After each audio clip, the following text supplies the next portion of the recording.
Hi, my name is Allison Harkey, and I'm going to be talking about injustice in the world of autism as it relates to children. So basically, what injustice in autism means is that, first of all, there's many battles that these families face. Just having a son or daughter with autism can be hard enough. But when they receive all this negative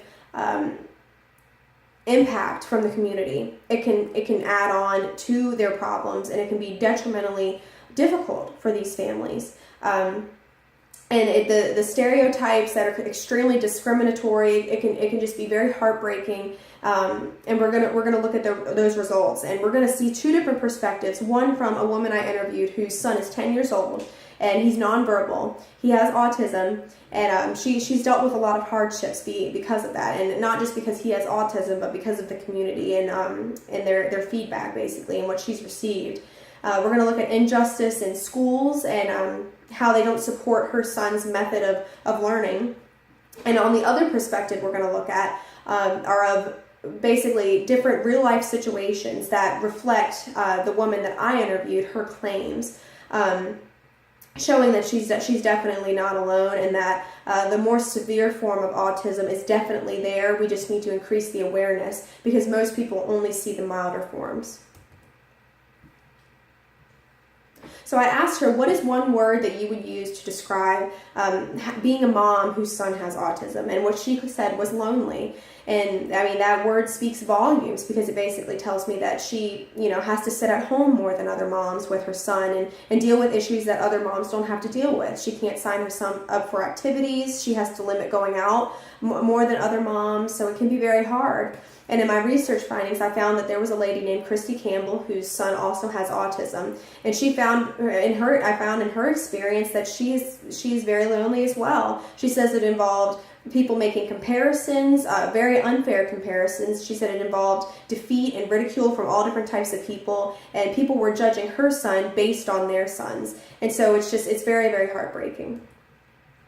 And the next question I asked was, what are the biggest victories that you face? This is a different end of the spectrum, because while it can have hardships, there are also many victories and just wonderful moments, and you can find wonderful talents in these kids if you just open up and look past the fact that they have autism, because that's just, one factor in their lives, but it doesn't define them. And what she told me was that her biggest victory is seeing how wonderfully he communicates using a letterboard. And her son didn't start using a letterboard until he was about 9.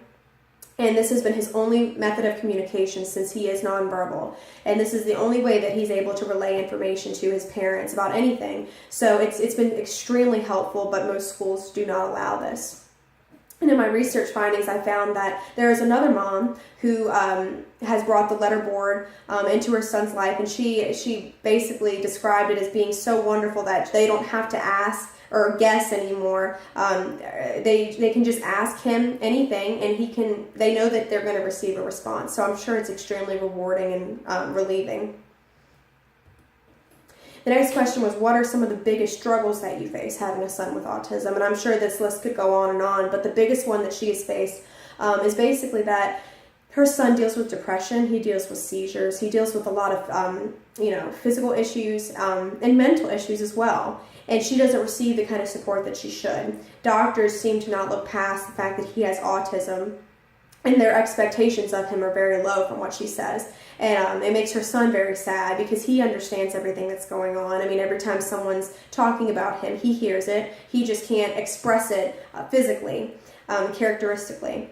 But he understands it all, and it makes him very sad. And in my research findings, I found that there was a lady named Laurel Joss, and there were 2 major studies that she talked about involving the social interactions between people with autism and other people around them. And she found that people with autism can feel just as lonely as ordinary people because they understand everything that's being said about them, but they can't really express it. So it makes it very, very sad, and people tend to forget that these children and people are not robots. They are still people. They just have this disorder that basically prohibits them from being able to express the fact that they can understand what's going on in the world around them, but they just experience it too much.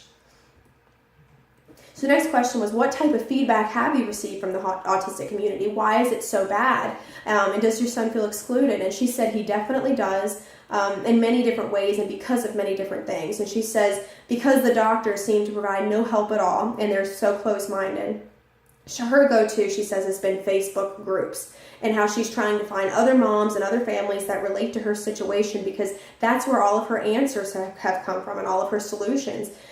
Because this type of autism has seemed to be so rare in the public eye, and it just is so, people are so blinded from it, that she has to do a bunch of research just to see if there's anybody else like her out there. And in my research findings, I found that there was a study on ITV, and it showed that 30% of parents were actually asked to keep their children at home because the schools lacked, faculty members with the proper training and the mental endurance to be able to withstand having children with autism in their classrooms. So I'm sure it does make the children with autism feel definitely excluded. So we need to work on hiring teachers that are more, mentally fit, physically fit, and just willing and able to handle these types of situations, because these children with autism are just as important as the ordinary children. And the last question was, what improvements of the law or school system do you think need to be made to help children with autism learn and grow more efficiently? And this list, I'm sure, could go on as well. But her main suggestion was that presuming competence is foundational. And we need to look at autistic children with an open mind. And it says most autistic people look like they're not paying attention just because their bodies can't exude that understanding, but really they do understand. And it says that they lack the motor planning ability to prove that they have understanding. And people think just because they can't speak or speak unreliably, she says, that they have significant motor planning issues, when that's not the case at all. And her issue was that the standardized testing doesn't accurately reflect what they're learning, because it's all mass testing, and they all ask the same questions when all autistic children are completely different and they learn in different ways and in different time frames. So that was her biggest issue. And she basically said when it comes to autism, people completely forget all of that and assume that they're not able to learn. And so what she does is she tries to encourage the teachers and administrators to read articles and books written by people with autism to learn how insightful they are and get into their minds to see what types of improvements they need to make in their classroom and in their school system. Because really we just need to step into their shoes and see exactly what areas in their minds that we need to pinpoint and track and make progress from in the end.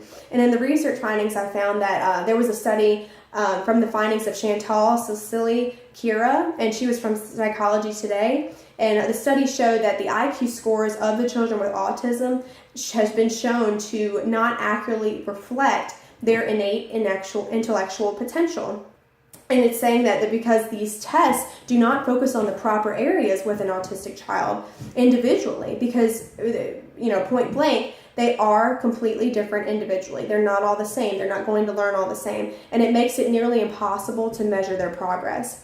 So basically what schools need to do is they need to make tests that examine the student as an individual instead of giving out mass tests to all autistic students as a whole. And what the tests need to do is target their individual child's weak and strong points so that we can determine the goals that need to be created and progress can be made in the end.